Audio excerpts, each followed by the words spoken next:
currently the first ever international student to be the president of the organization at the University of Nairobi. Wendell has been involved at the initial stages of our growth, like empowering young girls and young women in the refugee camps on one, how to access, how to keep going with their education. My expectations is that women have to participate, and in this participation they have to make contributions to economic programs or policies, and from there we need a fair share of the outcome of our policies and our contributions. Welcome to Herencia, the heartland of good living, where you belong. A community with endless possibilities. Your path to discovering a master-planned gated community that matches your ambitions. Get yourself this must-have piece of paradise with state-of-the-art amenities, constant water supply, good security, tarmac roads, and much more from as low as 3.5 million. The best part, availability of buy and build financing services. Don't wait. Contact us today or visit our offices for more info. Buy and build your way at Herencia, the heartland of good living. This is the best serum I've ever used. 9 out of 10 agree Garnier Even and Matte Vitamin C Serum is the best they've used. Our highest concentration of derm actives. Made my skin tone more even. Brightens up my skin with an instant glow. Bye-bye, dark marks. Even and Matte Vitamin C Serum. 9 out of 10 agree it's the best serum they've used. By Garnier, naturally. We asked the children, how many of you brushed this morning? And this little boy, his hand didn't go up. And I said, well, why didn't you brush this morning? He said, my brother was using the toothbrush. If I'd waited for him, I would have been late for school. I'm sorry, I get a bit emotional when it comes to that. To be able to change a child's life, to be able to bring back that confidence about their smile, for me, is phenomenal.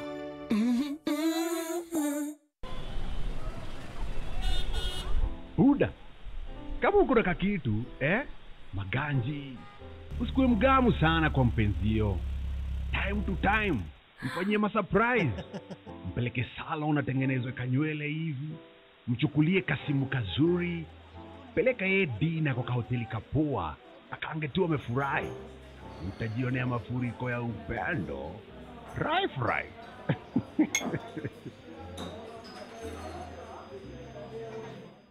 To get Mafuriko za Upendo as your skiza tune, dial *811 *923#. Skiza, non-nation. I trust Sunlight 2-in-1 washing powder to give my clothes a sensational clean and an uplifting fragrance. Okay, bye-bye. Sunlight. More than you expect.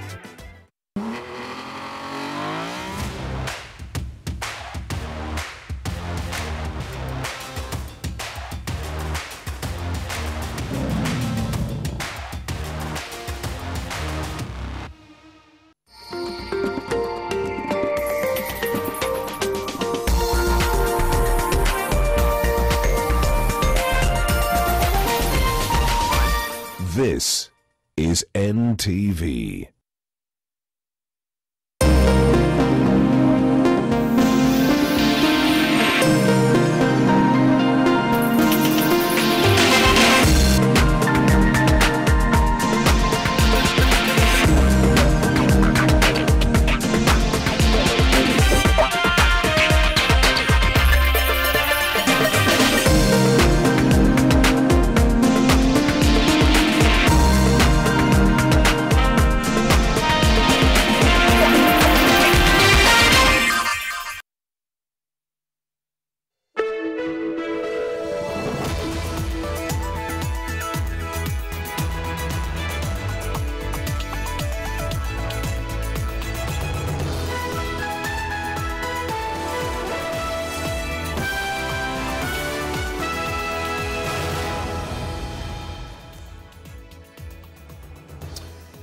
Big news tonight. Opposition leader Raila Odinga has officially declared interest in the chairmanship of the African Union Commission after the expiry of Musa Faki's term. Former Nigerian President Olusegun Obasanjo immediately breathed life into Odinga's imminent candidature, met President William Ruto just hours after his endorsement of the former Prime Minister. The AU Commission chairperson is elected every 4 years, and with a potential Odinga first term set to run from 2025 to 2029, is this an indication of Odinga's official exit from the political scene? Welcome to the broadcast. NTV Tonight begins now. Tonight, cosmetic or real? Kenya shilling marks historic intraday gain against the US dollar. We tell you why the Euro bond is a big factor. Also tonight, to go for the chairmanship of the African Union. Could this be Raila Odinga's exit from active politics? What is he not saying? More so amid talks of a secret deal with President William Ruto. Plus, I remember us telling the former president that things are not very good. When time came to name the running mate of Azimio, Jubilee was not given a slot. From close ally to fierce critic, what happened between Kanini Kega and Uhuru Kenyatta? Our special report on politics and power. And it's a lot of work and it's not easy. Eyes set on the record. Kenya science teacher well past 50 hours of non-stop teaching. She wants to teach the record keepers a historic lesson.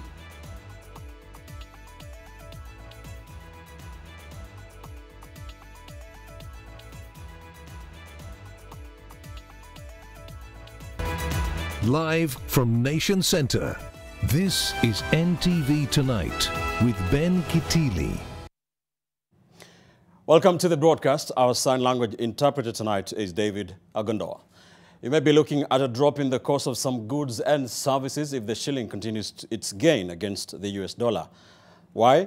Well, because a stronger shilling means lower cost of imported goods, which ideally would lead to these being cheaper for consumers. This follows the shilling posting its strongest gain in the course of a trading day against the US dollar in 12 years today, as it aggressively turned tables against the greenback.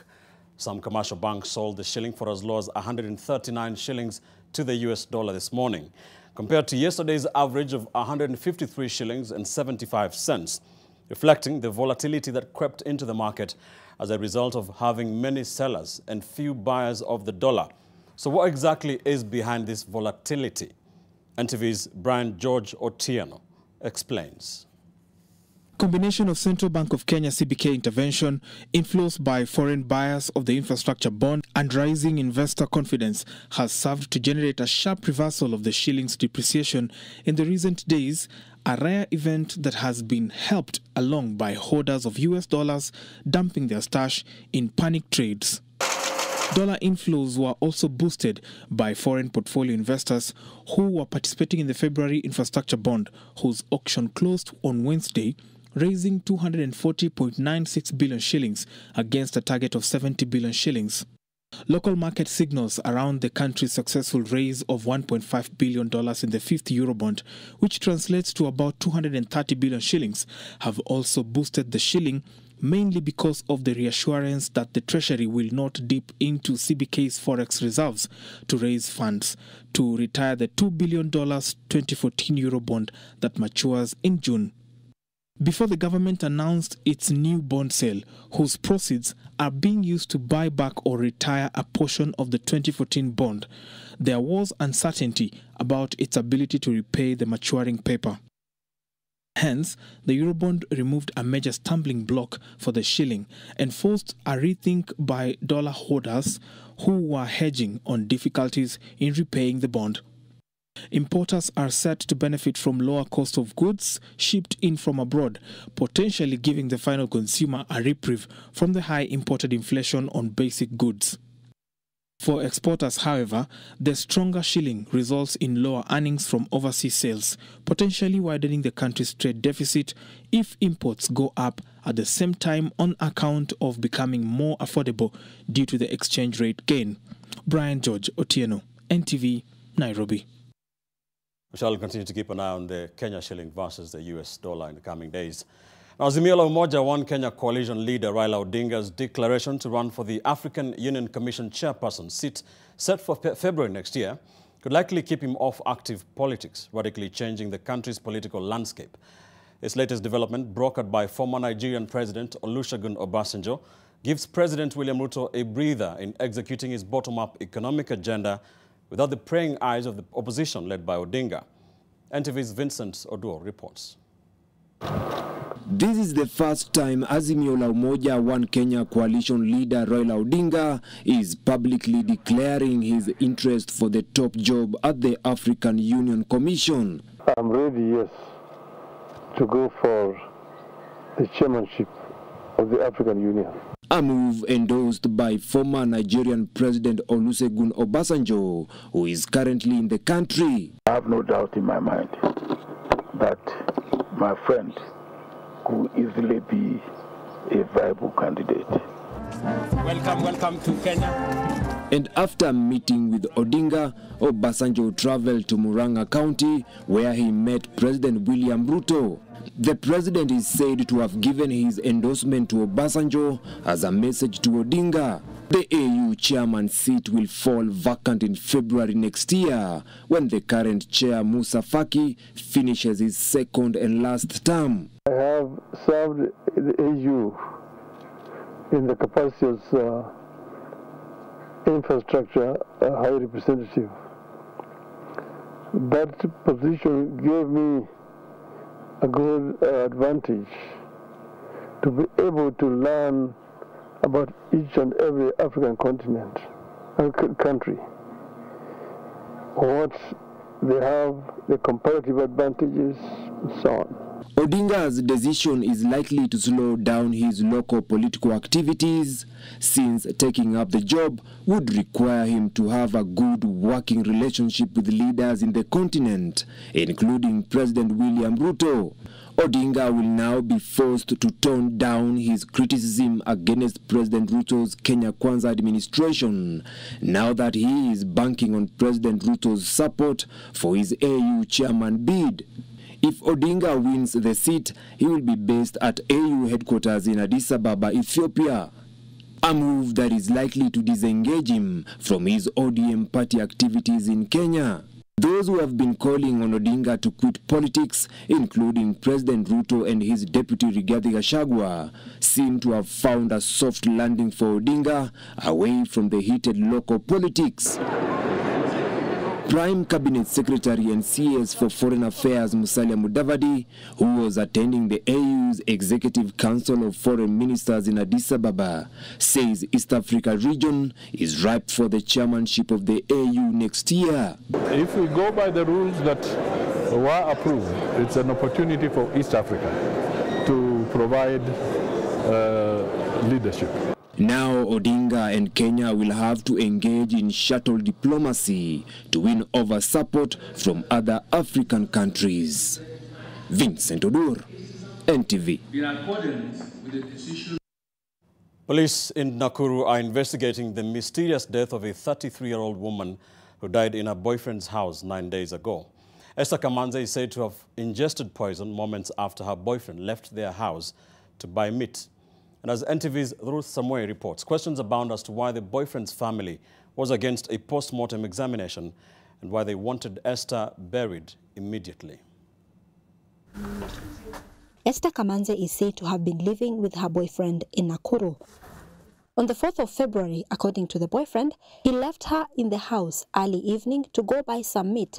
Upon his return, he found she had taken poison. Kauliza na sasa mlichukua hatua gani after Esther kunywa dawa? Wakasema walijaribu kumpea jivu. Nikamuuliza sasa kutoka saa 2 mpaka saa 6 wakati mlipompeleka mahali pale medical. Ni jivu tu mlikuwa mnampea, mkaona anaendelea vizuri, kuangalia uso tuliona kama imefurafura. Mikono nayo ilikuwa imejinua ni kama iko twisted hivi. Esther's mother says the family of the boyfriend tried to coerce them not to have an autopsy conducted. Baba ya kijana alikuwa anasema kwamba postmortem haina haja maana ashaaga. Tukainsist sana, tukamwambia hapana, mwili kama hiyo inafaa kufanywa postmortem. Akasema mimi nimesema nitagharamia kila kitu kama mtanisikiza, but minus postmortem. The man's family further pushed them to sign an affidavit in regards to Esther's death. Kulikuwa na mtu ambaye alikuwa sharp hapo, akasema, akawaambia pana. Baya kijana akasema tufanye venye tunataka, tukitaka kuzika tuzike mwili, hata tukitaka kumshtaki tumshtaki, yeye anajuana na maprofesa. Police are waiting for the autopsy report as investigations into her death continue. Ruth Sarmoi, NTV.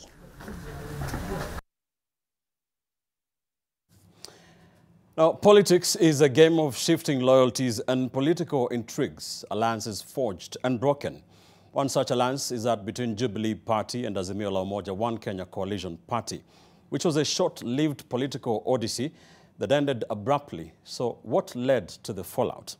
James Madenge Kanini Kega, once a loyalist of President Uhuru Kenyatta, in the run-up to the 2022 general election and a prominent figure in the Azimio outfit, made a surprising move after the polls. He switched sides to join the Kenya Kwanza alliance, throwing his weight behind President William Ruto. In an exclusive interview with senior political affairs reporter Melita Oletenges, Kega lifts the lid on his decision to leave the Azimio coalition along with other Jubilee leaders. His airline nomination battle, his complex relationship with his former ally, party leader Uhuru Kenyatta, and his newfound political alliance with President Ruto and his deputy, Rigathi Gachagua. Events leading to the election of 2022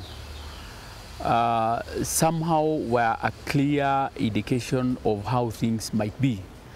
The by-election in Kiambaa, where UDA was born, that is where the clear indicators were given.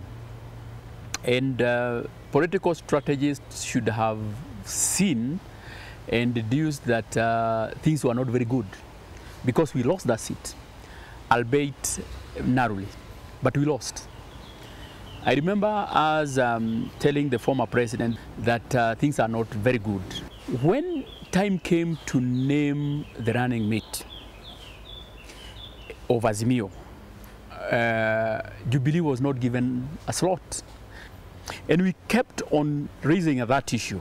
However, any time that we raised that Jubilee was not properly represented in Azimio, they always tell us that but the chairman, who is the current president, is in it. But he was retiring. So fast forward, when we went to the elections, of course there were issues here and there. There were no agents. The elections were were not properly done.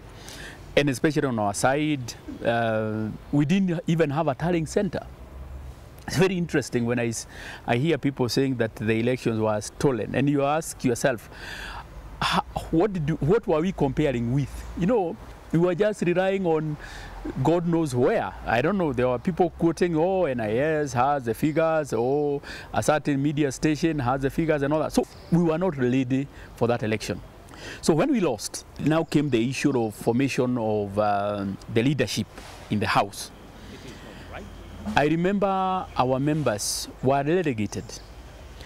The leader of majority then, because we thought that we were the majority coalition, the person who was to occupy the position of the leader of majority was from ODM, Opio Wandai. The deputy, Robert Boy, is from Wiper. Then we were given a peripheral seat of the deputy whip. We felt shortchanged. We decided to, some of us, to just say enough is enough.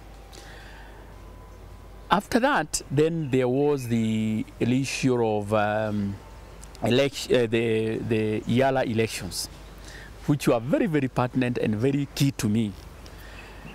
I was nominated by Jubilee alongside Honorable Kioni and Fatuma Gedi from Jubilee, and we were now to go and fight with the rest. And I remember going to my ODM peers, you know, wooing them to vote for me. And I was shocked that they were telling me, no, Kanini, we are not very sure whether we are going to give you that position because you lied to Baba together with Uhuru. You two lied to Baba that you are going to give him the presidency, and you didn't. And I was taken aback because I lost my position as a member of parliament in Kenya for standing against the grain. And I remember at that time trying to look for a party leader to give the party position.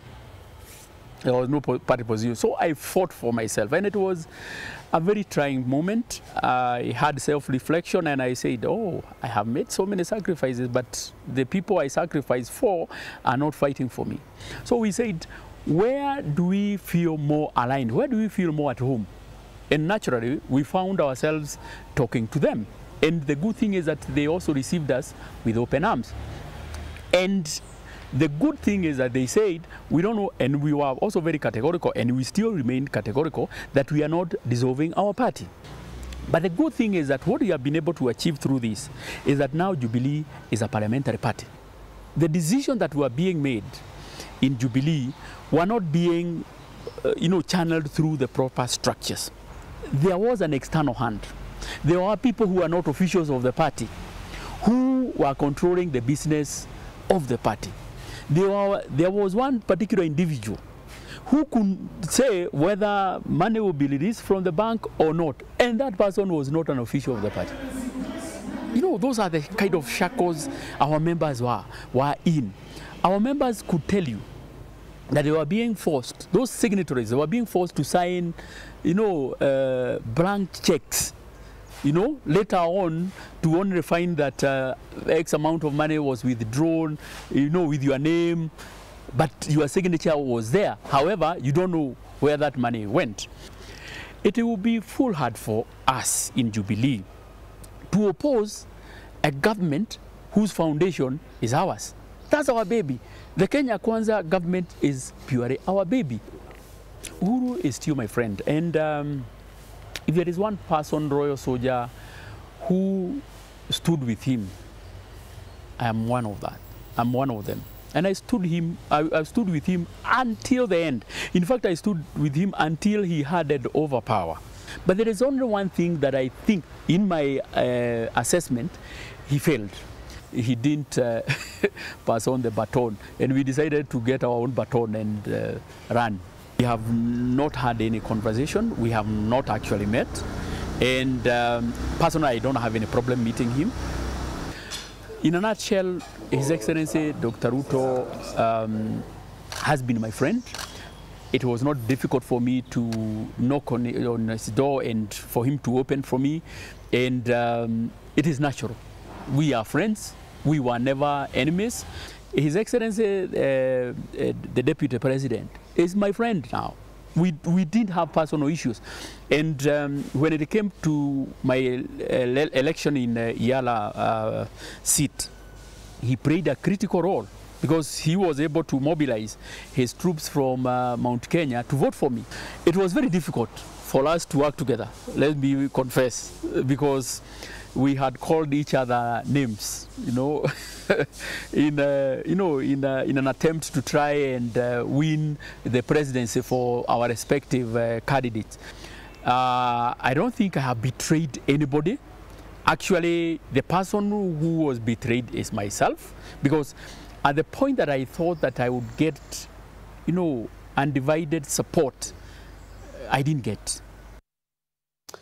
Be sure to catch our in-depth analysis of the country's political scene and other big interviews here on Thursdays, every Thursday on Politics and Power. We're taking a quick commercial break here on the broadcasts. Still ahead.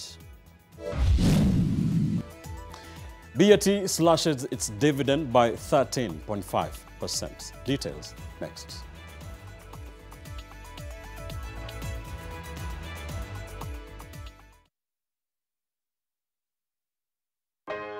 Imperfections, blackheads. Try Garnier's Pure Active 3-in-1 Charcoal, powered by salicylic acid and purified charcoal to reduce pimple-causing germs by 99.5%. One product, 3 uses for a pure skin. Garnier Pure Active 3-in-1 Charcoal, #1 in South Africa, by Garnier Naturally.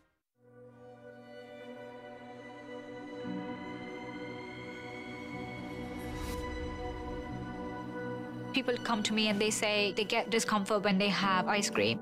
Can you imagine that? Avoiding having cold ice cream. Sensodyne gives you long-lasting protections against sensitivity. And people come in and they're like, oh, it works. I can have ice cream and I'm not in any discomfort. I recommend Sensodyne because it works.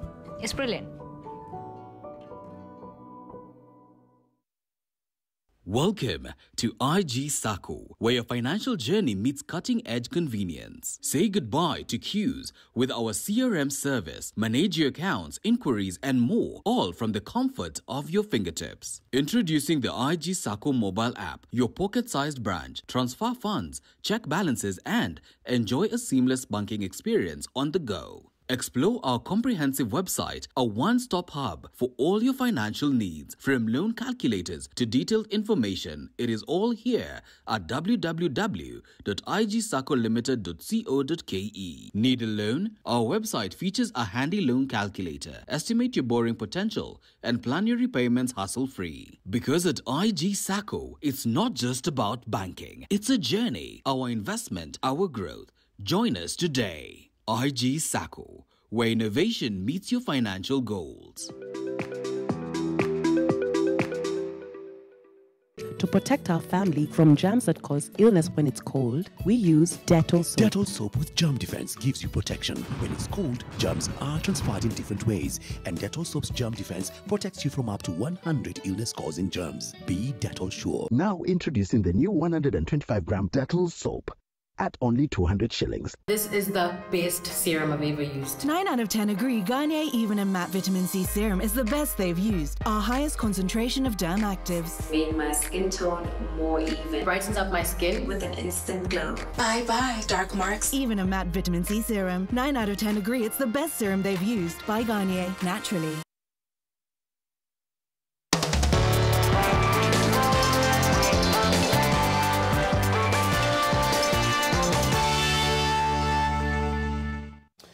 Welcome back. On business tonight, the share price of listed manufacturer British American Tobacco held firm during today's trade, even as the firm slashed its dividend by 13.5% to 50 shillings per share on the back of weak earnings for the period ended December 2023.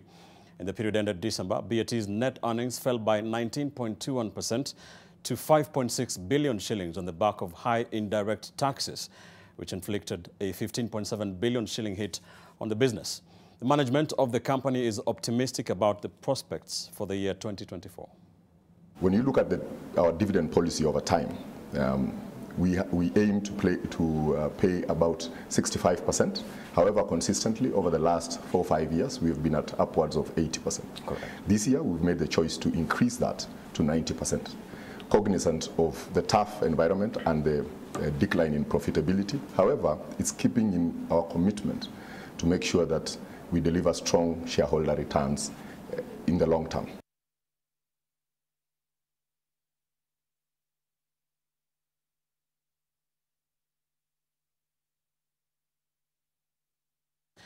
And that's why we leave it on business tonight. Taking another quick commercial break. Don't go anywhere. Still to come. Hatujawahi kuhag. So hiyo hugging kwa Gituken tusamehewe wazee. Fathers of Osen Girls High School in Baringo are pleasantly surprised on Valentine's Day.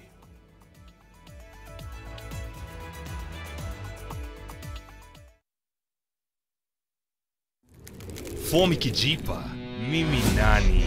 Now it's time to get extreme ice fresh. Ukiwa fresh all day, una stay fresh all night.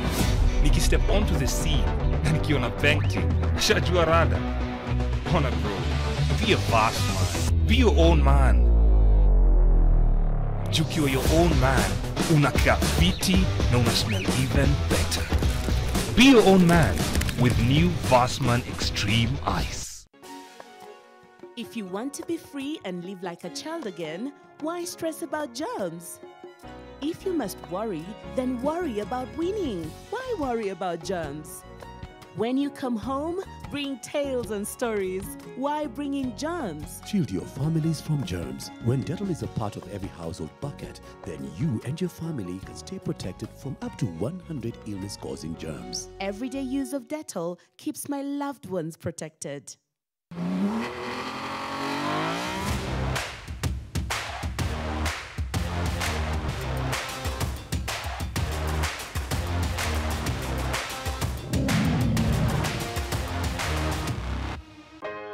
Imperfections, blackheads. Try Garnier's Pure Active 3-in-1 Charcoal, powered by salicylic acid and purified charcoal to reduce pimple-causing germs by 99.5%. One product, 3 uses for a pure skin. Garnier Pure Active 3-in-1 Charcoal, #1 in South Africa, by Garnier Naturally.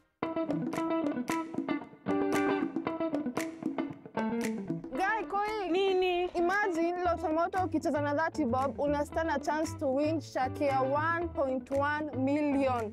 Na ukicheza na 50 bob unaweza get shake na lori za mawe na mchanga. Sasa wacha hiyo. Ukicheza na 50 bob kwa website yao, imagine unaweza angukia matri mpya. Chance yako ya bizna ndio hii. Na ushindi ni 5th of May. Cheza Lucky Game kwa www.ebet.co.ke na uvuke na mafree.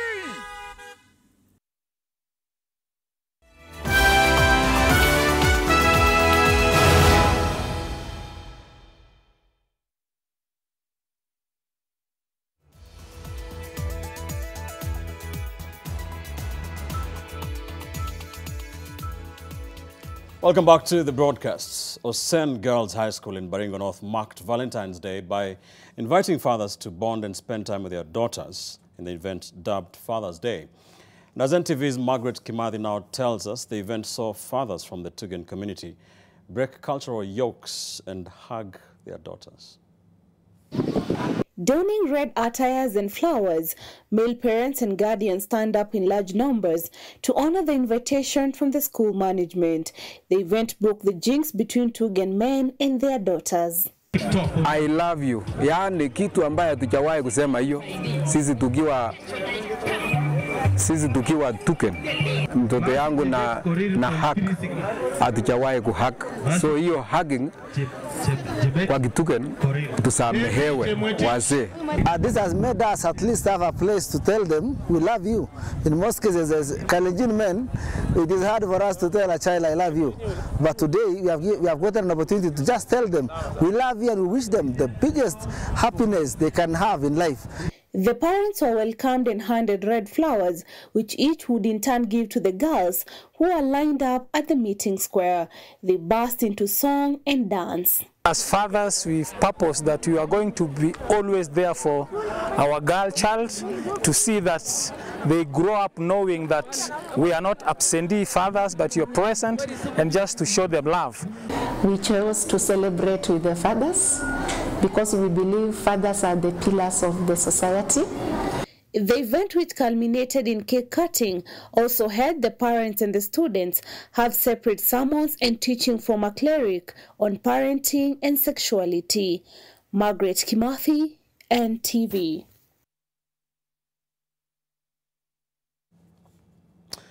In February 2017, hooded gunmen stormed a joint in Marigat and headed straight into one of the cottages where they sprayed bullets on 2 political leaders, killing them instantly before escaping in darkness. The killings happened in the presence of the area chief and 2 other police officers who could do nothing to save the victims that night. Whereas the government concluded the attacks were premeditated and outright murder, those arraigned in court as accomplices to the killings were let off the hook after the prosecution withdrew the criminal case for lack of evidence even before the hearing could begin.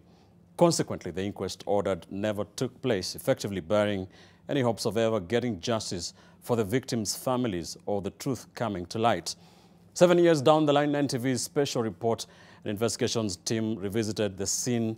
And of course, that is Duncan Haimba who shall be bringing us details of this story later on.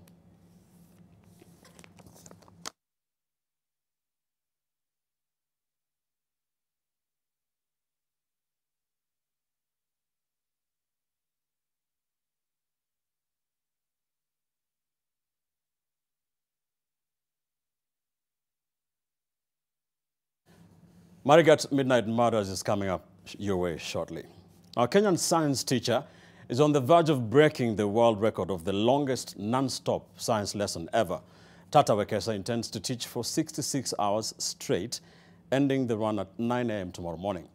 NTV's Brian Moshiri joined her on this journey in our reports. She walks around in a laboratory full of students, smiling, engaging, and even laughing. You would not imagine that she has been at it for more than 47 hours. Tata Wekesa says that it has been her long-run dream to be recorded in the Guinness Book of World Records for the longest science class. A topic at a time, Tata teaches her students from a laboratory at the Multimedia University in Rongai. In the lab, there is a towering clock showing how long Tata has been at it. The last time when we hit stop for the timer, so I actually don't have many words to say because it's a lot of work and it's not easy. After every 3 hours or so, Tata is given a chance to take a health break where an ambulance on standby checks her vitals with every break. The break allows Tata to speak to her loved ones who are cheering her on from a tent set up adjacent to the lab that broadcasts the session live. The students have groups of 4 and they join the class at intervals. I was a bit overwhelmed yesterday. I was very tired. I was in pain. But God gave me strength and I'm praying that all goes well. And Tata began this marathon to break the record on Tuesday, the 13th of February, and is expected to finish tomorrow, Friday, 16th of February at 9 a.m. The current record was set by Indian Kathiravan Pathy in 2008 after teaching for 50 hours non-stop. A minute before and after exercise. Tata intends to set the new record at 66 hours. Brian Mushiri, NTV, Nairobi. We are definitely keeping an eye on that story for that developing story. We shall be reporting for you. We shall be telling you how many hours she finally does. And that's where we leave it. On NTV tonight, this Thursday night, don't go anywhere. NTV presents Marigat Midnight Murders with NTV's Duncan Haimba is coming your way shortly. I'm Ben Kitili. Good night from Nairobi.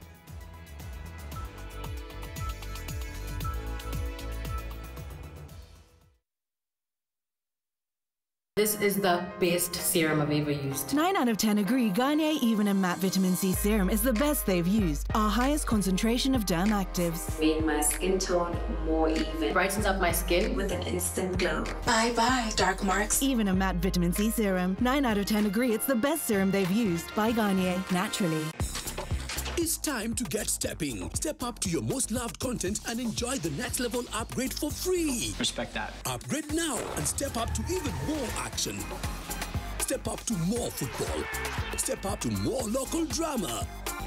Step up to more fun and get more than you pay for. Upgrade now and get boosted to the next package for free. Dial *423# or call 0711 066 000 and upgrade to the next level for free. We asked the children, how many of you brushed this morning? And this little boy, his hand didn't go up. And I said, well, why didn't you brush this morning?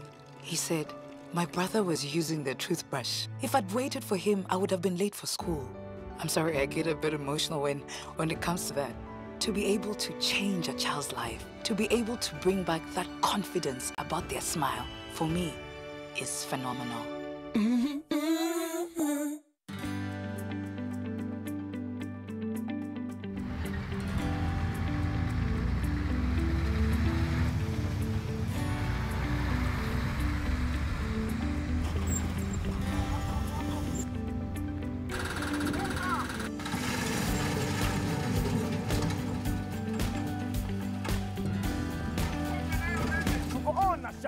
Na mawe shaanza kumwagwa. Title deed ndio hii. Jishindie shamba hili la 1.1 million Kenyan shillings. Lori za mawe na mchanga. Dial *570#. Chase the lucky game.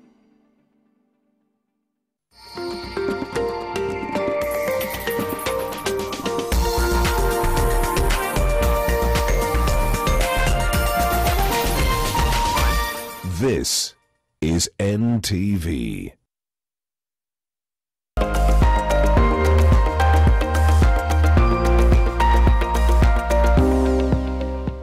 Wakati tumenawa tu, tumemaliza kula chakula cha jioni, hapo tukasikia marisasi tukaanza kushambuliwa.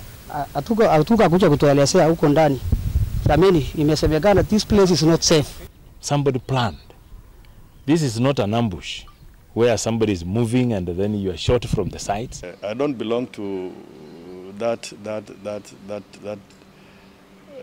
kind of group, the people who really believe in revenge. Inaonekana hiyo ni mada ambayo inaweza kulingana na assassination.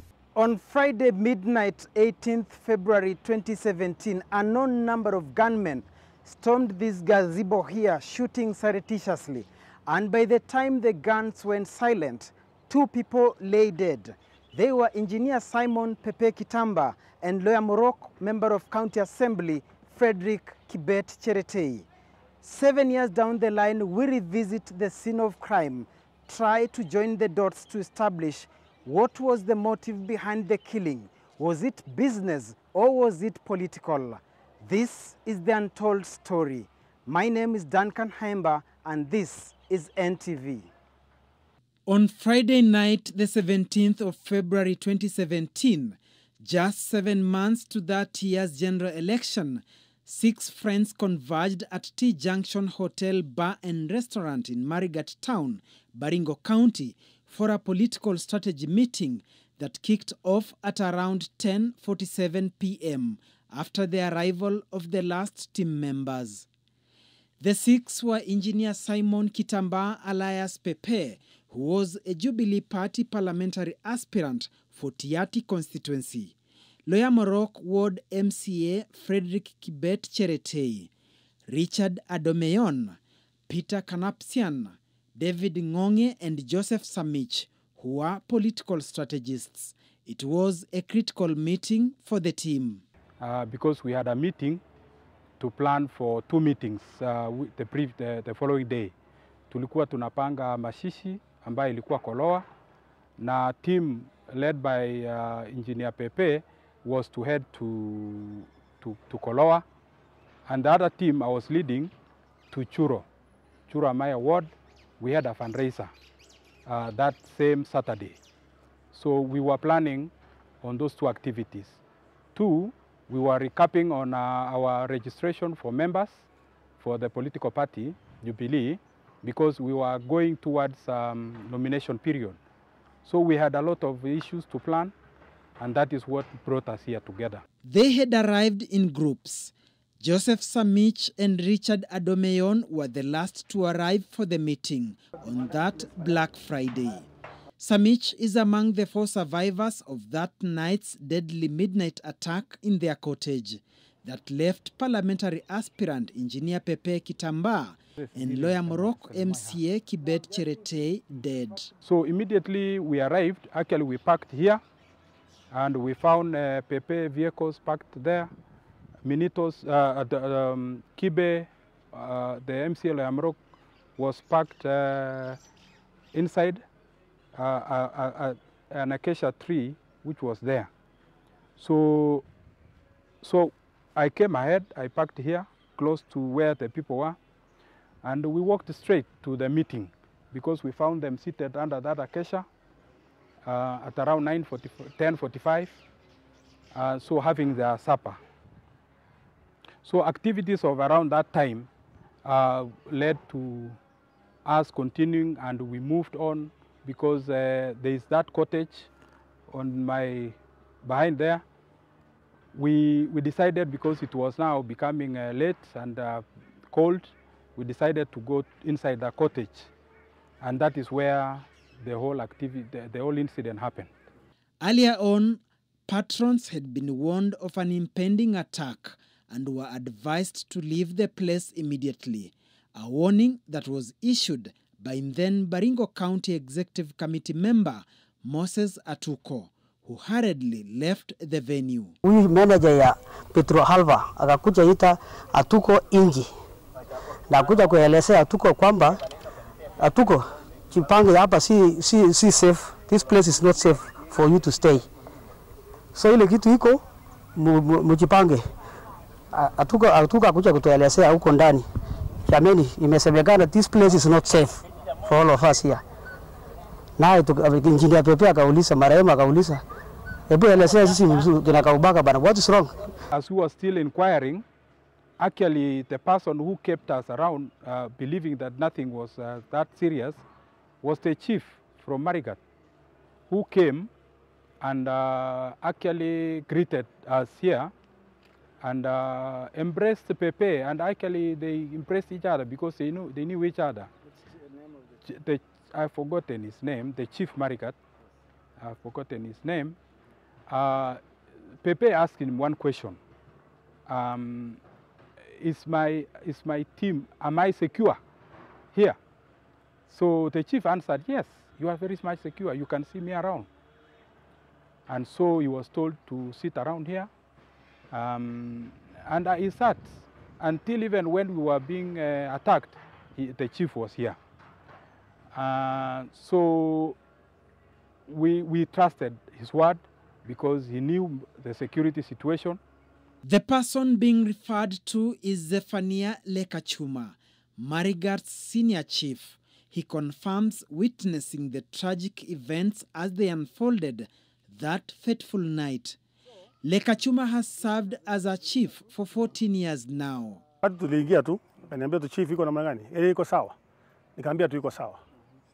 Na ni kile alikuwa anamaanisha ni kwamba kwa sababu kila kuwe na msukomuko pale,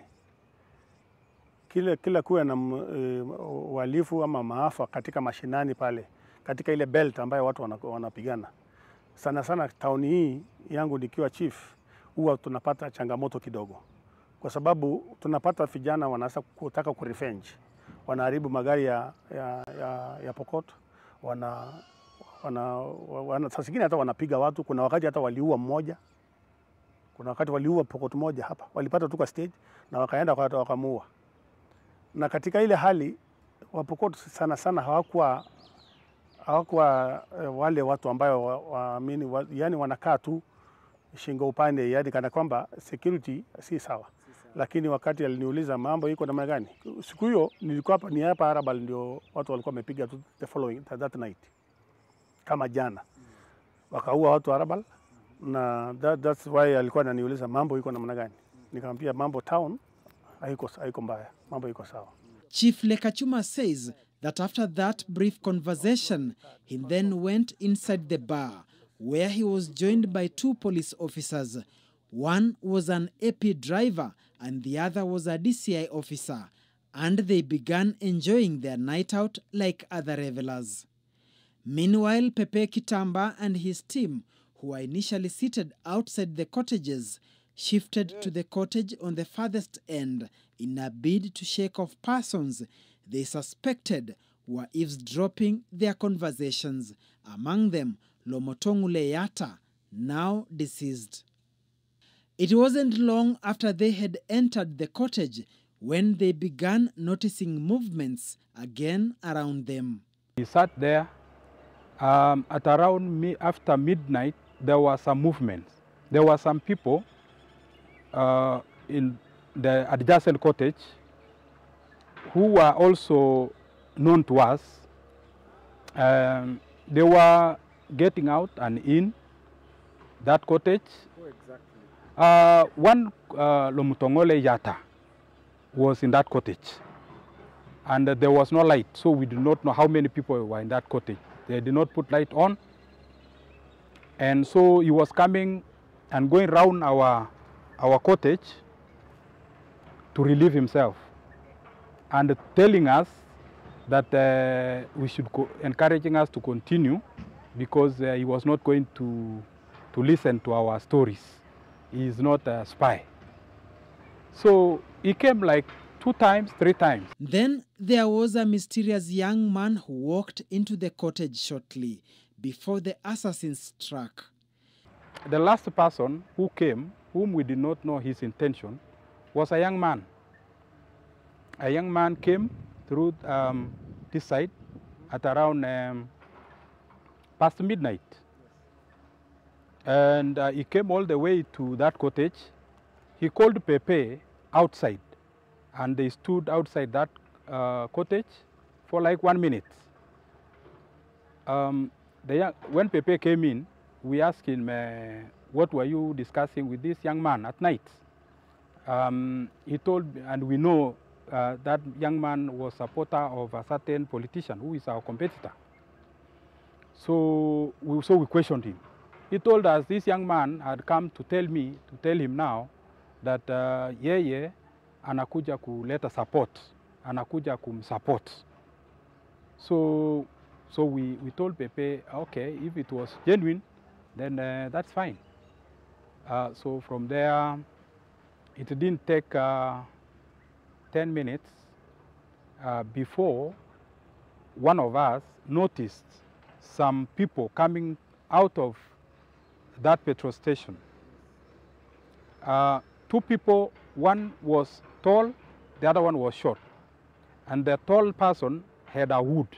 Senior Chief Lekachuma confirms that before the murders were committed, the late Lomotongo Leyata was seen speaking on phone outside the cottages, and as soon as he went back, a young woman who was his company for the evening left immediately.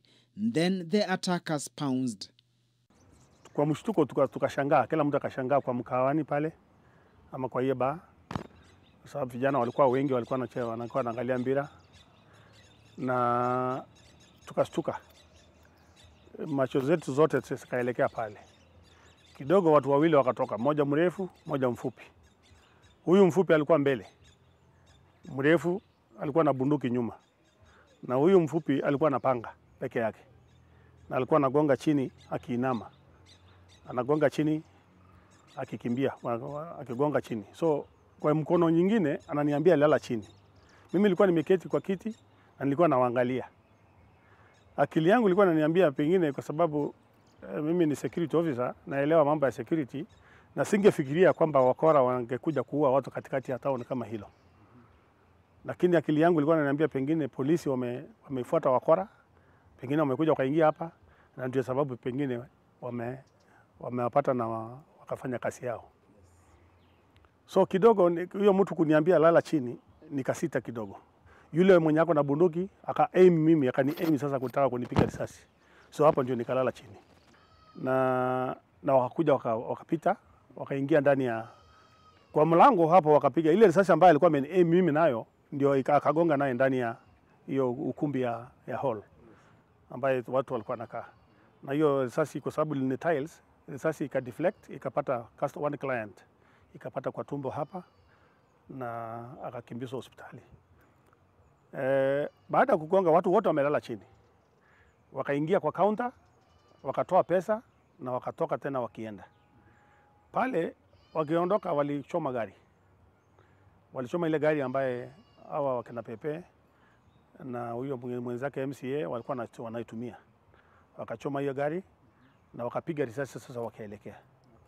So hapo sisi wote tukaamuka kwa mshangao, tukakimbia pale kwenda kuangalia yale ambayo yamefanyika. First shot hit Pepe on the stomach, and we saw the stomach contents coming out, and we knew it was a serious issue. From there now, what followed was a hail of bullets. Marisasi ikaanza kuwa mingi, wakaturushia risasi kwa hiyo cottage. So until they arrived at the door, that is when now they started aiming again. They started with Pepe. They shot Pepe several times before turning to Kibe, who is the MCL Yamrok by the name Cheretei.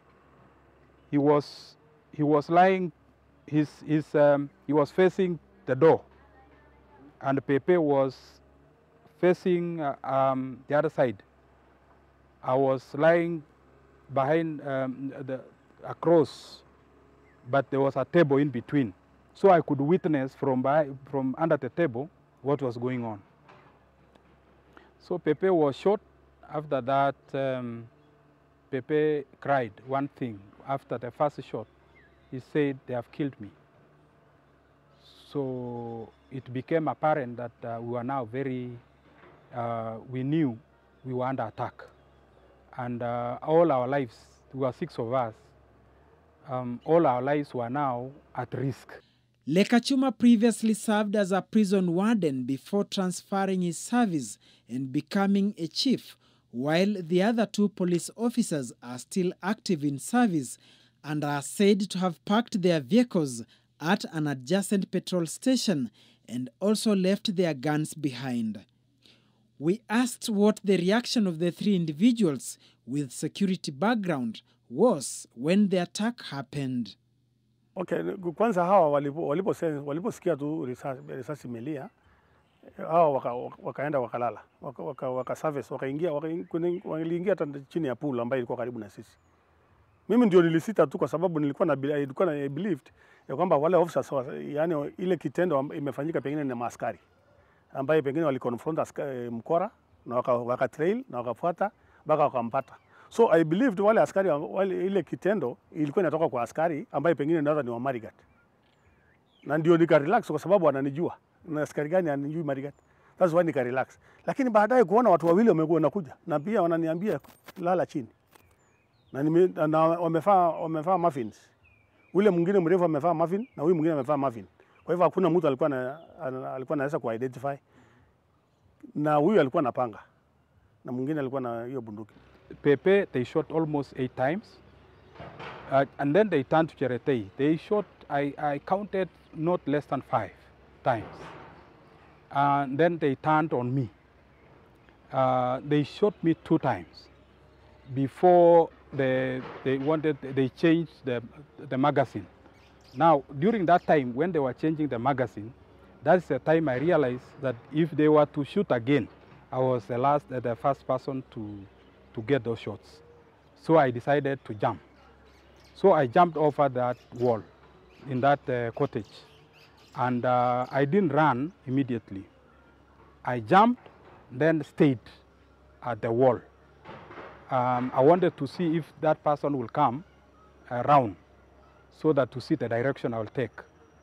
Another person called Peter Kanapsian followed me. He jumped and he wanted to run. I held him, nikamwambia tulale kwanza. I didn't know who it was, but I told him, let's not run. Samich, who is among the lucky 4 who survived the attack, says he is still traumatized by the chilling events of that fateful night. It gives us a lot of questions as to what really happened. What really, up to date, we do not know what happened. And personally, I have not healed because, you know, the incident was so bad that people who are so innocent, so friendly, had no issues, were killed, and the people who are supposed to have taken care of that situation seems not to care, because now, how come their bodies were just thrown like that? And now, even their cases are not being handled to the satisfaction of the family and friends, because we really want to know what happened and who did it. 7 years after narrowly cheating death, he returned to the scene to help us try piece together information concerning that blood-curdling incident. Memories and details are still fresh, having escaped the jaws of death by a whisker. So the seating arrangement was that Cheretei was seated here, I was seated here, Samich, Adomeon, Richard was seated here, Kanapsian Peter was seated here, David Ngonge was seated here, Pepe Kitamba was seated here.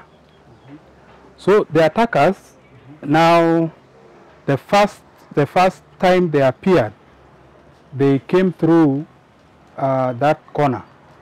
They came from an entrance from that petrol station, and as they were coming out, one, David Ngonge, who was seated here, saw them, and he alerted us that they are bad people. These people might not be good, because I think because he saw a wounded person and was coming like tiptoeing and coming very fast, and another one following. So immediately he warned us. He told us those people are not good, and immediately he told us that. He told us, let us lie down. Immediately he said, let's lie down. A shot was targeted at Pepe, and he was shot in the stomach. And so, because he was in the process of lying down, so he fell in that motion. He fell here. So this table was not there. It was only one table, like this one. So when he fell like this, Cherete fell, actually lied down facing this side. I lied down facing this side. Richard Adomoyon and Kanapsian and this other guy, they lied here, all of them. I don't know how they lied, the three of them here. So this guy, after shooting Pepe, so he came. He actually continued shooting. Eh? He did not stop. He was now, all the bullets were coming now. You could not even raise your head. So bullets were coming as he was also coming towards us. And the moment he stepped on the door, he now could see all of us. It is now clear that it is not the entire squad that had been earmarked for assassination after all. Particular members were the target if the number of bullets pumped into their bodies are anything to go by. Sasa marafiki wao wako intact. Hawajaguswa, hawajapigwa, wako tu intact. Lakini wale ambao tuliwapata wakigroin ni wale Cherete na ni Pepe na Kibe. So hawa ndio tuliwapata wakigroin, wakiwa wamespill damu na walikuwa wanalia. Kwa hivyo kile ambayo walisema tu tuliwapata wakiwa bado hai na walikuwa wanasema tu mtusaidie. So tukaitisha gari haraka. Gari ikakuja ya polisi. Ilikuwa nielekea saa 8 sasa saa 7. Gari ya polisi ikakuja na tukajaribu tukamobilize ilikuja baadaye. Lakini tukamobilize magari zetu zile zilikuwa pale na tukajaribu kuwaweka hawa lakini hakuweza kufika mahali. NTV has also been able to establish that the young man who walked into the cottage and called Engineer Pepe outside, purporting to pledge his political allegiance, was on a mission. The reason he called him outside was to take a closer look at him and take details of how he was dressed, and also to establish the sitting arrangement inside their cottage. Information he went back and relayed to the assassins, who struck a few minutes later from the direction of the petrol station, which had an entry to the T-Junction Club. Also, immediately the young man left, the late Lomotongule went outside to make a call, one of the several calls he had made that evening, before a young lady who was in his company left in a huff, heading the direction of the petrol station that stood side by side with T-Junction Hotel.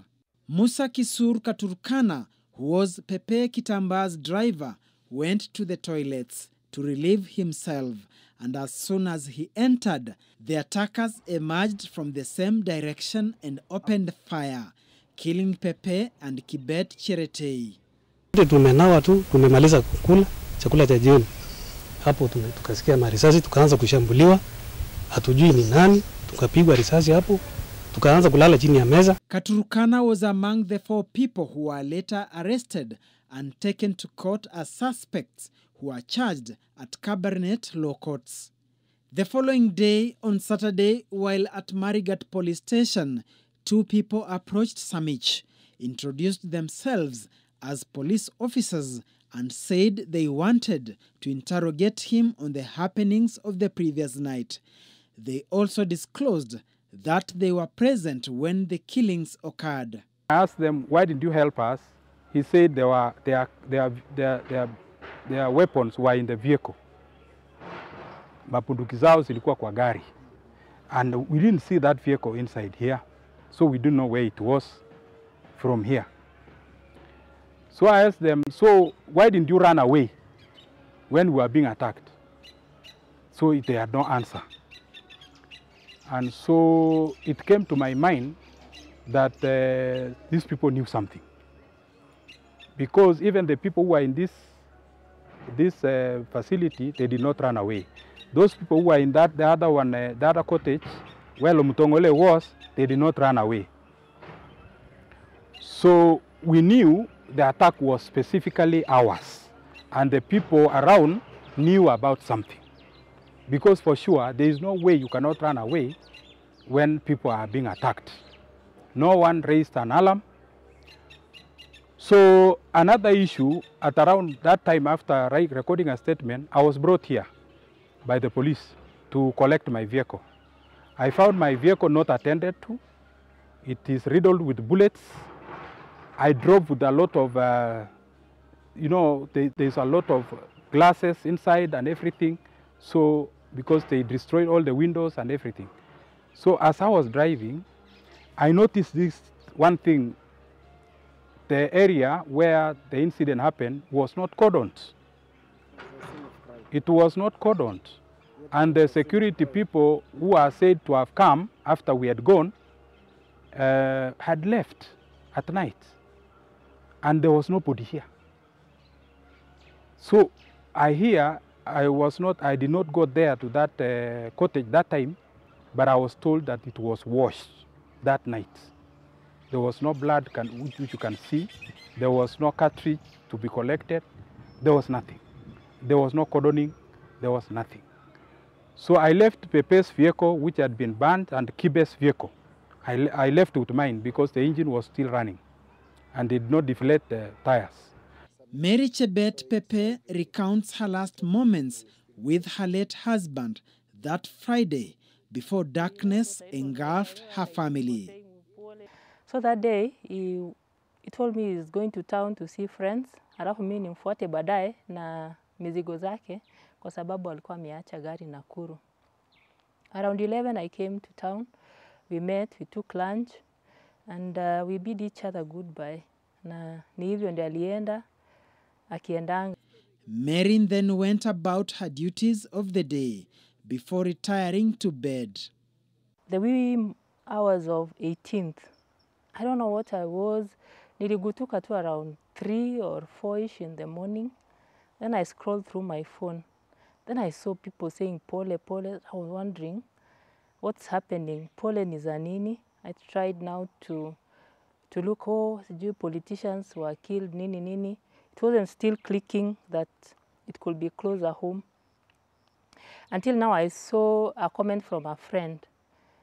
Akisema so and so, Pepe and MCA were killed. Now it was chaotic. Now I'm alone in the house with the kids. Na joizi nasikia news. Kidogo, around 6, then I saw my brothers and his cousins coming. And I had saw the news in social media. Now, ikaisha tu hivyo. Now I knew everything is not good. And it was true that he was normal. The two, husband and wife, never got in touch after bidding each other bye after their last meal together. I just knew he was going for his political issues. Na sikumfuatilia na masimu. I knew he would call when he reached where he was going. Na alikuwa amenibrief kwamba anaenda mkutano huko Koloa. So I knew it will be busy, he will be with his supporters and friends. So I didn't bother to call. Yeah, and most of the time he receives a lot of calls. Ni ngumu sana kumpata kwa simu then because of when he was in politics. The mother of 3 says she refused to accept the bad news she was receiving at that ungodly hour and thought it was a bad dream. I didn't believe it. I got numb. I didn't believe that it was them. That's why when I saw my brothers in the morning, then it came on me that it's real.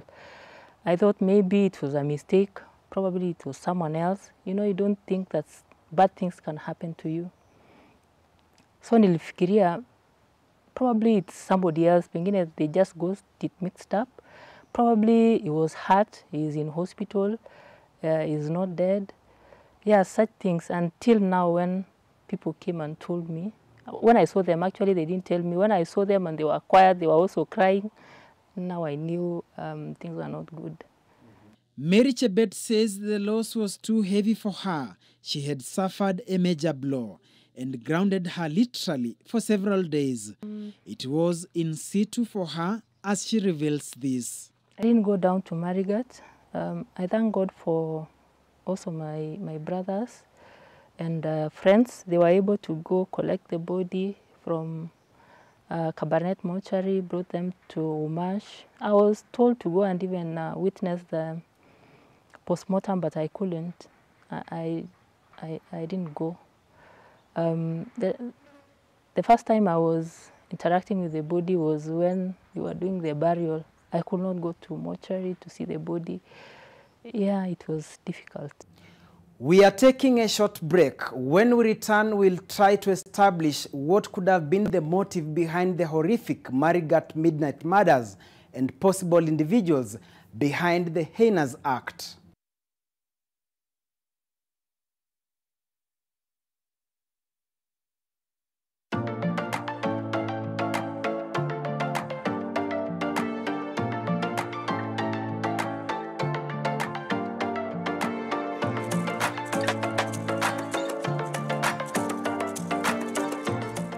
When your kids bond with you, you're giving them a great start. Prestige Margarine. It all starts with a great start. Now comes in the original and vanilla flavor.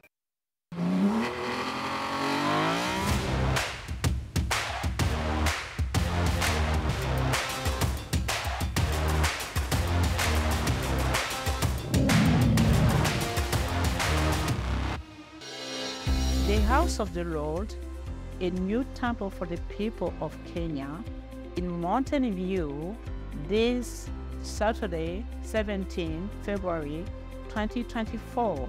A global faith leader, Elder Gary H. Stevenson of the Church of Jesus Christ of Latter-day Saints, will be in Nairobi. These apostles will share his witness of this special place, why it is important, and when we will be able to go inside. Also, we will share humanitarian efforts, planting trees, helping schools, and feeding children. You are all welcome.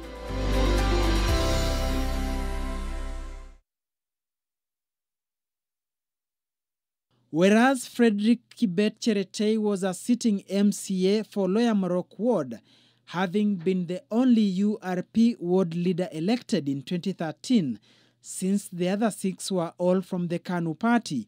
Pepe, on the other hand, had vied for the Tiati parliamentary seat, initially Baringo East, twice in 2007 and 2013, and failed to dislodge Asman Kamama. He was now preparing himself for a third attempt in 2017. The two would have battled for the Jubilee Party ticket in nominations. William Kamket, on the other hand, was the candidate for KANU.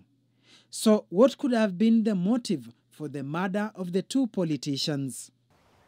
No, I don't know. I didn't get the motive. I was told the government was doing all that is, whatever they are required to do to get the culprits who killed him. And that was it. We were waiting for answers, but, you know, probably there were no evidences or what. I don't know. We've not been told who did it or the motive. Up to today, I don't know why it happened here. Well, I cannot say specifically, because Pepe was a person of a whole chunk of trade. He was a politician. He was an engineer. He was an industrialist. He was a businessman. So he was all this together. So we do not know actually where this situation arises from. But if we can weigh the probabilities of that, what might have led to that moment. That week, on a Monday, that very week, Monday retrogressively from Friday to Monday, is 4 days later, earlier, we were in Nairobi and we had a small meeting. The meeting discussed so funny things which we had never discussed before. Pepe had come with a prophecy from the old man from home, that the old man was shown that someone dark, a politician, was going to be killed, and it will result to an outcry for the whole country. People will cry, they will mourn him for a very long time. And the death of that person will lead to Pokot cows dying in their numbers, and people will be poor after that for a very long time. So that was a prophecy that we discussed. So we were still talking about who could it be. And so it was a very queer discussion. But another issue in that week, we had these Jubilee cards which we had bought, and we had actually registered all our supporters, including other people who were not our supporters, but they were willing to register with us because we had brought the cards. So we had registered almost 20,000 voters. And you know, at that time, Tiati had a total of about 28,000. So we only left 8,000. So those who are coming for Jubilee nomination, they had a reason to worry because we had enough support, because we had sold and we had given out enough cards. So we knew one politician was contesting with us. We do not know whether that might have also contributed to this incident, whether him or his supporters might have thought otherwise to do that. That was what came to our minds in the first instance. We do not know. Two, Pepe is a businessman. He actually partnered with the Chinese government to develop an industry for diatomite in Tiati. That diatomite registration-wise and even initial equipment movement to the ground had already started. And Pepe, because of his political ambition, he was looking for money. So he told us, actually, secretly, even as we were here, that he was waiting for Chinese to come the following day. And so by Monday, he will get full payment for his project so that he can even now run his campaign well. So he was waiting for his money, good money. So we do not know now, between the money and the project, who could have been interested in the life of Pepe. So we knew other issues like animosity with other communities might have also been around. It was done in the flesh, but they could not have just specifically targeted Pepe and Cherete. We would have been the victims, all of us, because we are professionals from Tiati. If it was this community or that community versus this community, we would not have been spared. So we can say these people spared our lives, but they took the lives of Pepe and Cherete specifically, leading us to separate between animosity between a community and a community. So, and it was corroborated by the police officer who was taking my statement, who told me that this issue is not yours. It's not for the other communities. It is your community. So that one we rested there, and we knew the other communities were innocent. You know, he was passionate about using the natural resource in our area to benefit the community. The issues of diatomite, I don't know if you've heard it, in Tiati. Now there's an investor there trying to mine, mining diatomite in Kositei, and you know it will benefit the local community. That was courtesy of him, his interest. And there were so many others that he wanted to do. And unfortunately, it's not there. But I know that maybe someone else will pick it up and try to use what is in the community for the benefits of the people of Tiati.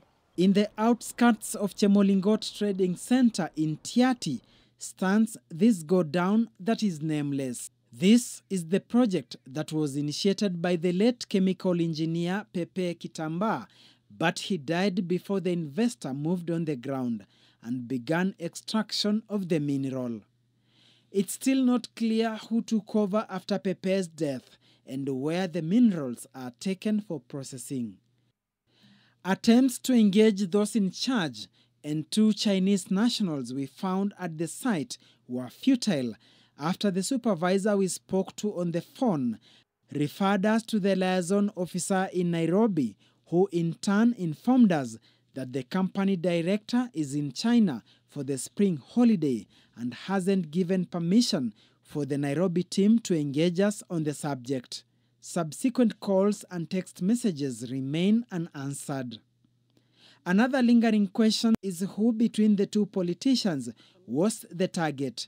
Was it Kibet Cheretei, who was a sitting MCA and Pepe's pointman on the ground, or was it Pepe Kitamba, who was eyeing Tiaty parliamentary seat and a businessman as well, or was it both of them? Cheretei's fault is because he was in association with Pepe, and 2, there is an issue of Geothermal Development Company, GDC. They are taking water from Lake Baringo to Mlima Paka. And the area where they located, where they are launching their generators and everything, and the corridor, some people were interested in that land. And the Pepe and Cheretei had taken a chunk of it. That is their land. They had secured that land where there's a beach kind of land in Lake Baringo. So I hear there were also issues with that land, and 2, with the GDC.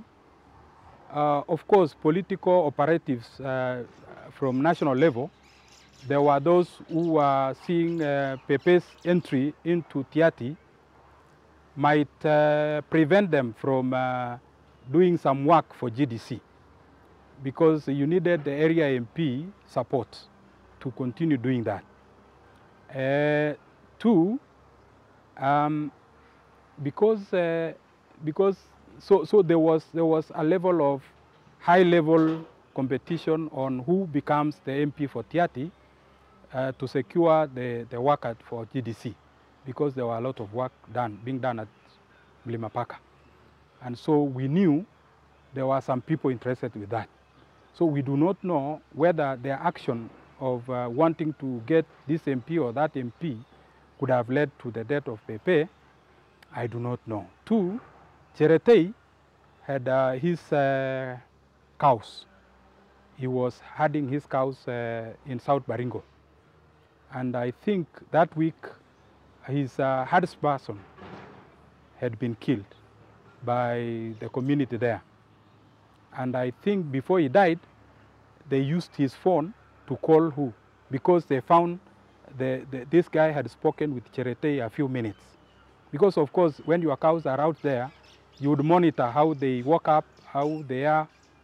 So I think they were just grazing there because there was a lot of anger and no water in Tiaty, so they migrated. So this boy was killed, his cows were taken, Cheretei cows were taken. And his boy was finished, was killed. So he was also mourning. So we do not know that incident would have also led to Cheretei's death. I do not know. But there are those issues. Government officials in whose hands the matter squarely and directly fell did not mince their words, terming the incident outright assassinations. It is murder because when you look at the circumstances under which it has occurred, you know that indeed there was a premeditation. Somebody planned. This is not an ambush where somebody is moving and then you are shot from the sides. Inaonekana hiyo ni mada ambayo inaweza kulingana na assassination, na pengine tunachunguza kama inahusika na siasa ama ni uhalifu, bado tunachunguza. And the assailants came selectively, attacked only 2, shot them fatally, killed them. They did not touch the others, the other 5. So that tells you that it was properly planned. And whoever was doing it knew what he was doing and knew his target very well. Because, you know, watu wa homicide walikuja kwa ground. Na unajua watu wa homicide wakikuja kwa ground huwa they just picked who was there, and actually we were interrogated. We gave our statements, and you know, as an officer, you don't have to speculate so much on what was the motive. I just waited, and until now, I didn't know actually what was the motive. The conversation between Chief Lekachuma and Pepe Kitamba regarding their security raised eyebrows. You gave an assurance kwamba hali iko sawa, that is why you remained there. Okay, the assurance, as I said earlier, my conversation with Pepe was very casual, and it was not actually meant to make an assurance of their security. Why? Because in the first instance, I didn't know whether they are in threat, and they never told me that they are in threat, under threat. You see? So they didn't tell me that we are under threat, and I never knew that they were under threat. So my security assurance was just very casual, that area iko aje, area iko sawa. He didn't ask me that, okay, am I secure to sit here? He didn't ask me such a question. Am I safe to sit here? Hajaniuliza hiyo swali. Alisema tu generally area kama sasa hivi vile watu wanakutana na kusema area iko aje? Kama vile mmeniuliza. Area iko aje? Nikamwambia area iko sawa. He vehemently denies having knowledge of the plans to murder the two, as some people thought. No, I think their thinking is just probably malicious, because being the chief is a human being, and the chief is not armed. A chief is an armless person, and the chief is a human being who can also intermingle with other people, and he can have leisure anywhere he feels like. One thing is that whoever thinks that I was involved in making them in the kind of a mess is wrong. That's malicious, because in the first instance, you know, we never even spoke. I think we never spoke, and the data is there. I think if the homicide people would have, they did their investigations, if we would have spoke with them before, probably it would have been known. That people were killed in the presence of a chief is a matter that astonished, bamboozled, and astounded many. It was actually embarrassing, and it's out of, and it was not actually good. NTV Investigations Unit has established, apparently, the murders were to be committed earlier than midnight, where the assassins were to trail and shoot the victims as they entered their rooms to spend the night. But because they took long to finish their meeting and the night was wearing out, the hit squad was forced to attack and execute them at the T-Junction Hotel Bar and Restaurant. Furthermore, the killings were strategically carried out in Marigat, which is in Baringo South constituency, and not inside Tiati, in order to cover up for the murders. Okay, well, what was in the mind of the people was actually they thought that these people were killed by this opponent tribe. Initially, they thought that it was the Tugen or the Ilchams community has invaded and killed these guys on tribal, probably background, and of course, and probably out of a revenge of what has been transpiring in this security belt.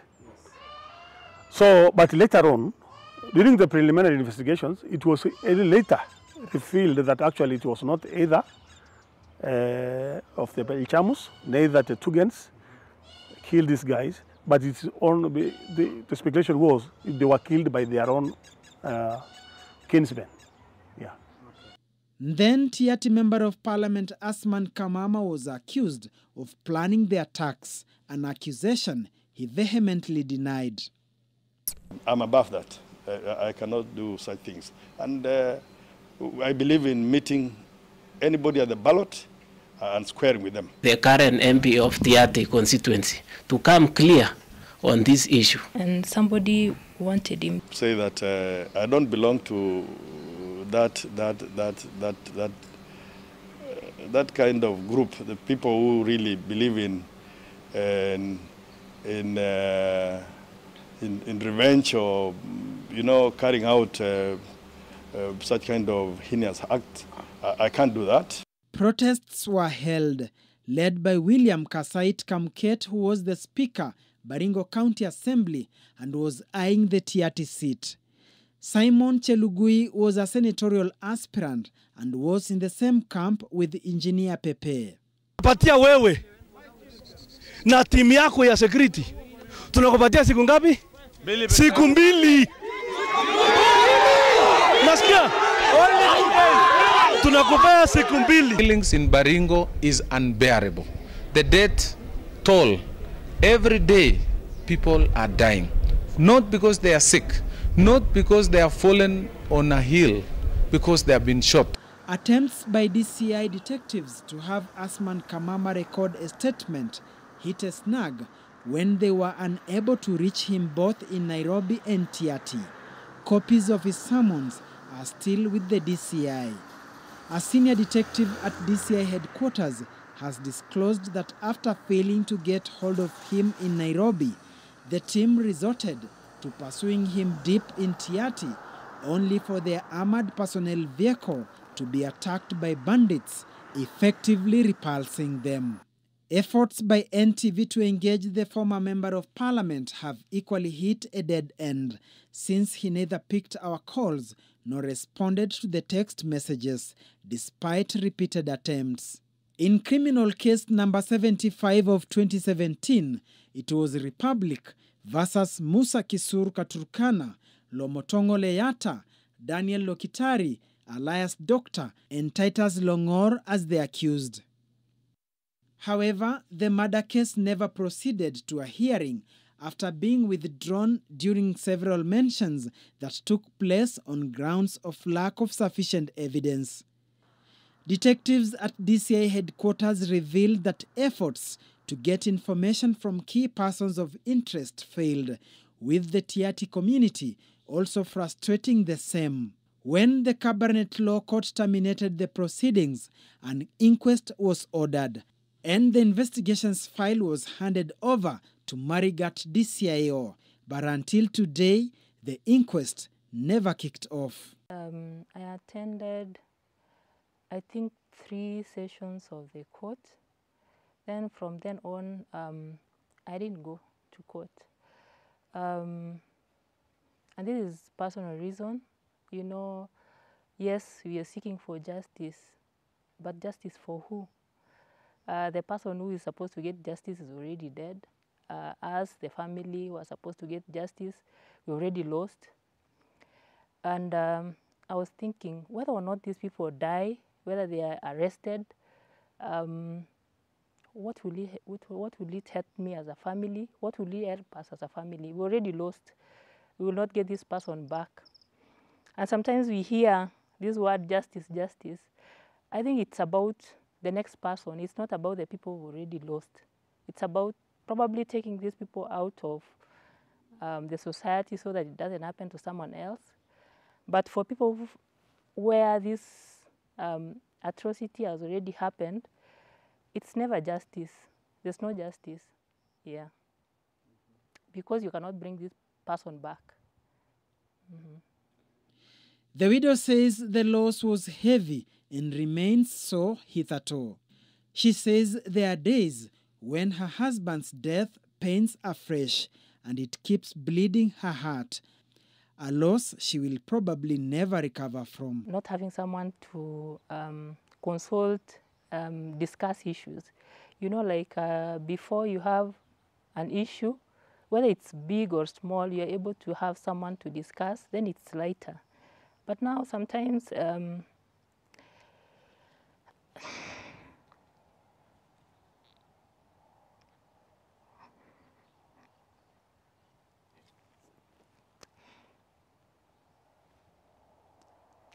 You have to wear a brave face always. You see, you kids, they are small. They don't have a father. These are girls. They really love their father. Every anniversary, I try to go visit. It was easier when my mother-in-law was there. You know, the issue also affected us so much. I think she never healed from the loss of her son. And after 1 year of grief, she just passed on in her sleep. She wasn't sick. Like she was okay completely, only to be called from work that she has passed. And I think I can attribute it to that grief. I don't think she accepted that her youngest son was gone. So from them on, I try visit. We go, take the kids, see where their dad was laid. Yeah, and taking it day at a time. We visited the home of the late Frederick Kibet Cherete in Loyamorok. His grave stands out in this stony ground. 7 years later, people still visit to mourn him and pay their last respects to a man who wielded a lot of influence on his people, being elected as the only URP MCA in a constituency where every other elected MCA was from Kanu.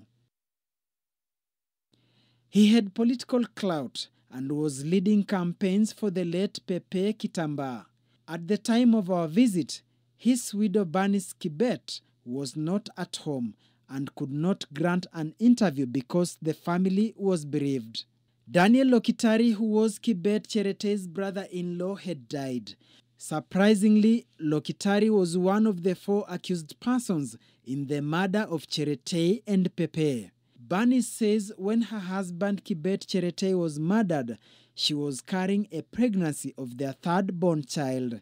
Her husband never lived to see his daughter, who is now 7 years old. And just like Mary, she says life has been difficult. And the void her husband left keeps bogging her down. In May 2017, another MCA, Thomas Minito of Churo Amaya Ward, went missing after reportedly being kidnapped at the county assembly in Kabarnet. His decomposing body was found a few days later dumped in Oldonyo Sabuk River in Matungulu, Machakos County. Just like his Loyamorok counterpart Kibet Cherete, Minito's murder was never resolved and his killers could still be roaming freely. Although the criminal case on the twin murder of Pepe and Kibet was withdrawn at Kabarnet law courts and the inquest into the murders failed to take place, some people still believe the culprits will pay for their sins one way or the other. With our culture, Pokot are people who can sometimes give up on issue, but they leave it to the higher power. Like they pray and they say, let God deal with the suspects, those who might have done that. And there's something called lapai in Pokot. If you do something wrong to a Pokot, like taking a life, and you did not confess, so that a ceremony is done, so that you are cleansed and your generation, it is a bad thing. It can eat into your own life and the lives of your generation. You might not get a proper living because you are dirty. Your hands are dirty. So we are praying God that He may, if it is a Pokot who did whatever happened, the higher power will bring it out. Our friends some friends do tell us that, okay, those guys will not go anywhere. They will all die because they have their own mechanisms of handling their own issues. So that's what I have heard from the friends, the Pokot friends, that these people will all die because of what they have done to those guys. some have already died. So I don't know who died actually, but we have heard. I've heard that several. I think two guys have died already, and I don't know the reasons why behind their deaths. No, personally, I'm wondering of one thing, and may God forgive me if I might have thought differently, because we are humans. For sure, to date, most of the suspects have actually left us. They have died. Mtongole left. Currently, as we speak, and may his soul rest in peace, our brother, Loktari, has also left us. And his body actually is fresh, he's in the morgue now. And we are praying to God that if it is natural, let it be natural. How did he die? We are told by those people who were who knew about that case, because we just received the news the other day, that Loktari had gone to visit Titus. Titus Longor, he was not feeling well. He's been sick for some time. And so Loktari had gone to see him. And he did not return. His home is in Ginyang. Titus Longor lives in Tangul Bay, which is in the other upper side, Tiati East. So he collapsed, I think, and died. In Titus's home? I don't know whether it is at Titus' home or outside, but at least he was in that journey. And they are all suspects? Both of them were suspects, according to security. We do not want to conclude that they had anything. Justice. I would wish that justice would prevail. Yeah, justice. At least those people who are involved in the killing of the two brothers actually could have been brought to book, and they also be penalized the way they did to those guys who are innocent souls. Yeah, that's my wish actually, that those people should be followed, and I think if the law now, if the case has collapsed because of lack of evidence, then we leave it to God. Yeah, we leave it to God, and to the community also now to do on their own. We understand they have their own tradition way of this, so let them do. Yeah, and let those involved also feel the same. So I will let them be, whether they repent, whether they die, whether they are doing good or not. I really don't care about the killers, because they created a permanent damage in my life and my kids' life. So what do I have to tell them? Why do we even have to talk to them in the first place? Yeah. Just like that, the murder case never got to a hearing. Authorities claim they were unable to get an iota of evidence to nail perpetrators. The inquest directive by the court remained just that, a court proclamation. Masterminds walked scot-free and continue roaming freely as families of the victims continue to wallow in the miasma of despair. My name is Duncan Haimba for NTV.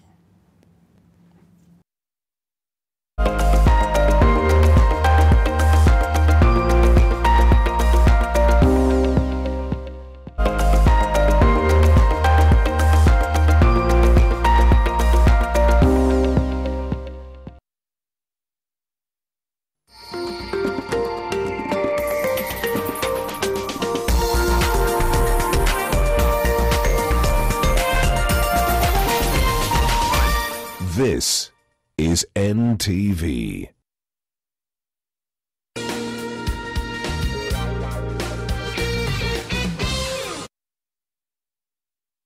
Step Step up to more fun and get more than you pay for. Upgrade now and get boosted to the next package for free. Dial *423# or call 0711 066 000 and upgrade to the next level for free. Even Job, he overcome the lines the devil had put for him. He entered the next level.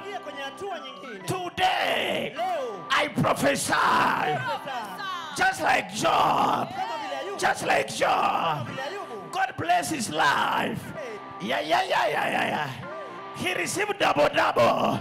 Today, you are crossing that suffering, crossing that sickness, crossing that failure, that poverty, joblessness. You are entering your next level.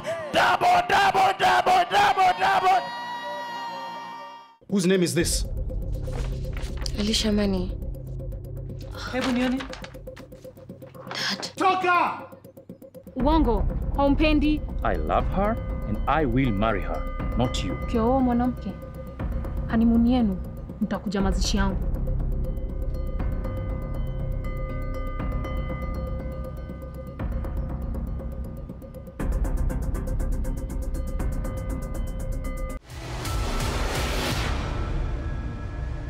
Prudential is now on M-Pesa app.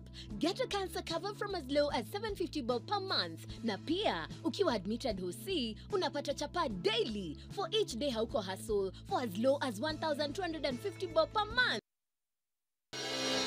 The House of the Lord, a new temple for the people of Kenya, in Mountain View, this Saturday, 17 February 2024. A global faith leader, Elder Gary H. Stevenson of the Church of Jesus Christ of Latter-day Saints, will be in Nairobi. These apostles will share his witness of this special place, why it is important, and when we will be able to go inside. Also, we will share humanitarian efforts, planting trees, helping schools, and feeding children. You are all welcome.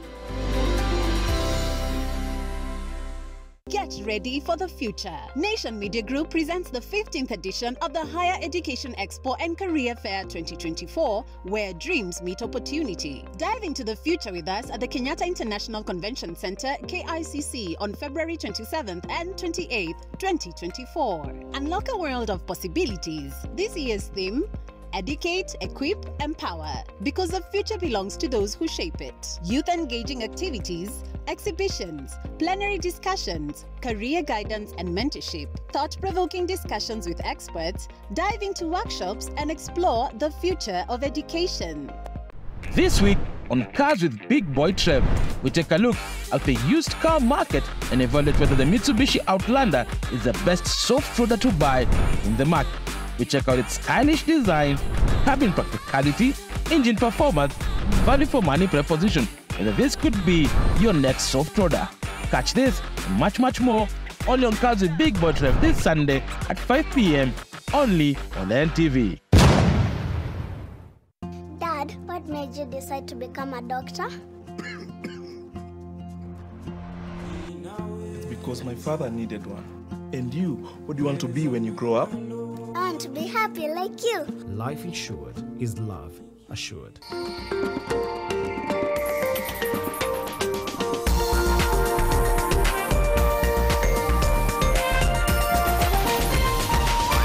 NTV, turning on your world. The following program has been rated GE. It is therefore suitable for general family viewing.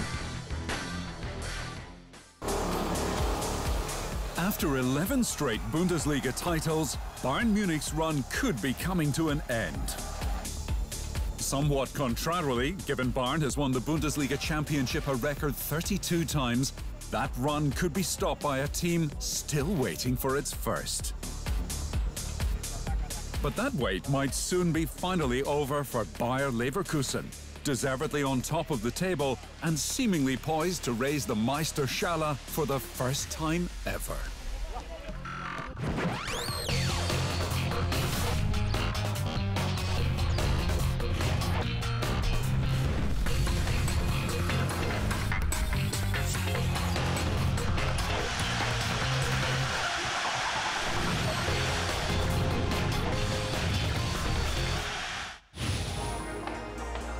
Unbeaten in 31 games in all competitions and leading the Bundesliga title race, Bayer Leverkusen is in position to win 3 major trophies, which, buoyed by the weekend win over Bayern Munich, would suggest Leverkusen is a team at the top of its game.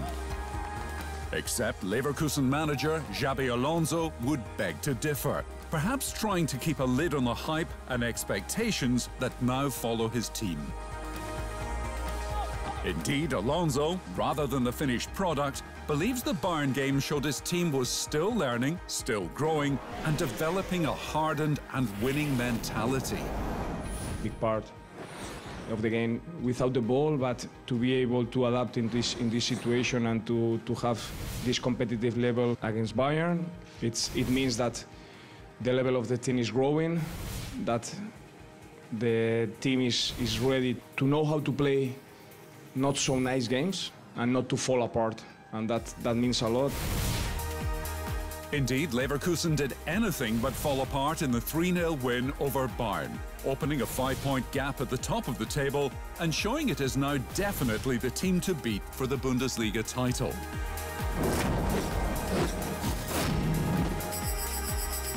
As Alonso said, Leverkusen did not need the ball to make an impact, scoring 3 goals from 14 shots while limiting Bayern's vaunted attack to just 1 shot on target, which indicates a willingness from Leverkusen to do whatever it takes to win, keenly sharpening a competitive edge that will be further tested in the Bundesliga, DFB Pokal semi-finals and last 16 of the Europa League. Team spirit is great. The commitment and the effort from the players is the key for me, and we need to keep going. We are still in February, so that's my job, to keep pushing them and to help them to keep this competitive level. That competitive level has taken Leverkusen to 31 games unbeaten this season, 1 short of Bayern Munich's 32 between 2019 and 2020, the best by a Bundesliga team. Which is another indication Bayer Leverkusen is a team at the top of its game, leading the Bundesliga title race and in position to win 3 major trophies. Except manager Xabi Alonso begs to differ, believing Bayer Leverkusen is still learning, still growing, and developing a hardened and winning mentality. Coming up, tension at Barcelona and a new deal for Kubo.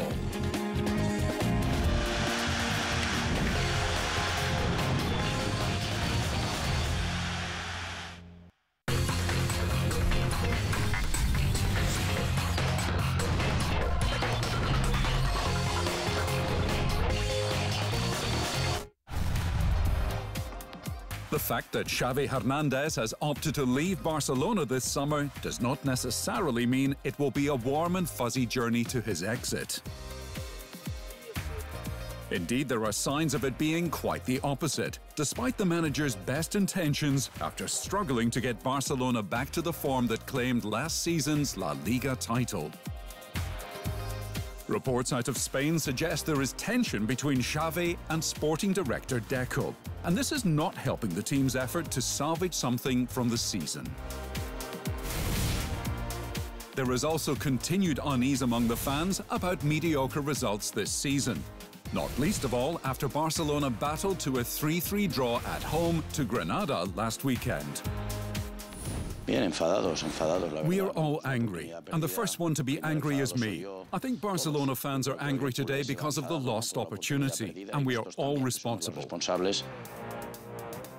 The result left Barcelona third on La Liga table, 10 points off the top and 5 points clear of 5th place, and now concentrating on the Champions League as its only chance to win a trophy this season.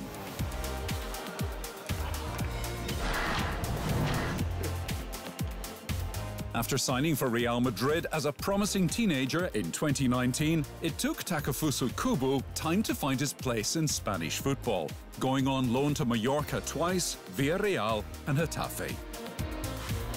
But more than his place in Spanish football, Kubo now seems to have found a home at Real Sociedad, signing a contract extension to stay at the club for the next 5 years.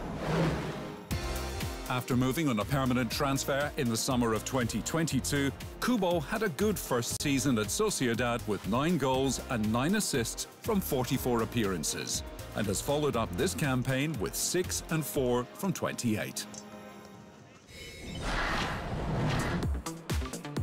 There are 2 major decisions looming for Toni Kroos, one about his future at Real Madrid, the other about returning to international football.